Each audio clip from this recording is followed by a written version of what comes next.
മക്കളെ, ഇത് വിജയൻ കോമഡി.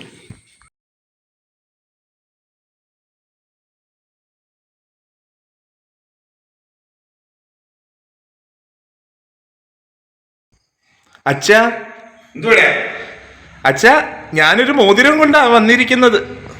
മോതിരോ? നീ പോയിരുന്നു ഇത്രയും നേരം? ഞാനൊന്ന് കറങ്ങാൻ പോയിന്നേ. നീ പായത്തിലാണോ കറങ്ങാൻ പോകുന്നത്? എന്താ അച്ഛാ കറങ്ങിയ കുഴപ്പം? നാട്ടിൽ കണ്ട പ്രേതത്തെ എല്ലാം പിടിച്ച് വീട്ടിൽ കൊണ്ടുവന്ന് കയറ്റാൻ മനുഷ്യന് സ്വസ്ഥമായിട്ടിരിക്കാൻ പറ്റുമോ? ഒന്നാമത്തെ കാര്യം, ഒരു എന്റെ പെണ്ണുപിള്ളക്ക് ആദ്യം സുഖമില്ല. അവർക്ക് സുഖമില്ലാതിരിക്കുന്ന സമയത്ത് ഈ പായരാത്രി നീ ഈ പ്രേതത്തെ എല്ലാം കൂടെ പിടിച്ച് വീട്ടിൽ കൊണ്ട് കയറ്റുമോ? എന്തോന്നച്ചാ ഈ പറയുന്നത്? കറങ്ങാൻ പോയ പ്രേതം വരുമെന്നോ? ഇത് പ്രേതം വരത്തില്ലേ? ഈ പായരാത്രിയിലൊക്കെ ആകുമ്പോൾ ആളും പേരും ഇല്ലാത്ത സ്ഥലത്തൂടെ ഒക്കെ ചത്ത് കിടക്കുന്ന ആരെങ്കിലും ഒക്കെ വന്ന് കയറത്തില്ലേ? എന്തായാലും അച്ഛന്റെ ഓരോ കോമഡികളെ. അച്ഛാ, ഞാനൊരു മോതിരം കൊണ്ടുവന്നിട്ടുണ്ട് അച്ഛന് ഇടാൻ വേണ്ടിട്ട്. എനിക്കൊരു മോതിരം വേണ്ട. വല്ലവരെ ദേഹത്ത് അവിടെ കിടന്ന കല്ല് മോതിരം പുല്ലൊക്കെ എടുത്തുകൊണ്ട് എന്റെ ദേഹത്തോണ്ട് വിജയിപ്പിക്കുന്നു വേണ്ട. എന്താ പേടിയായിരുന്നു? എനിക്ക് പേടിയുടെ അല്ല, നീ എന്നെ കൂടെ നീ നശിപ്പിക്കാനുള്ള പരിപാടിയായിരുന്നു. അച്ഛന് പേടിയുണ്ടല്ലേ പ്രേതം കയറുന്നുള്ള?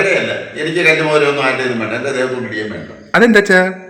അതൊക്കെ അങ്ങനെ അല്ലച്ചാ, ഈ കല്ലുമോതിരം ഇട്ട് കഴിഞ്ഞാൽ അച്ഛന്റെ ആയുസ് വർദ്ധിക്കും. ദേഹത്ത് കിടന്ന കല്ലുമോതിരമൊക്കെ ഇല്ലേ?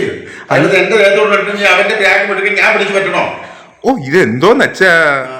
എന്നാ ഒരു മോതിരം അല്ലേ അങ്ങോട്ട് ഇട്, നല്ല ഭംഗി. അച്ഛന്റെ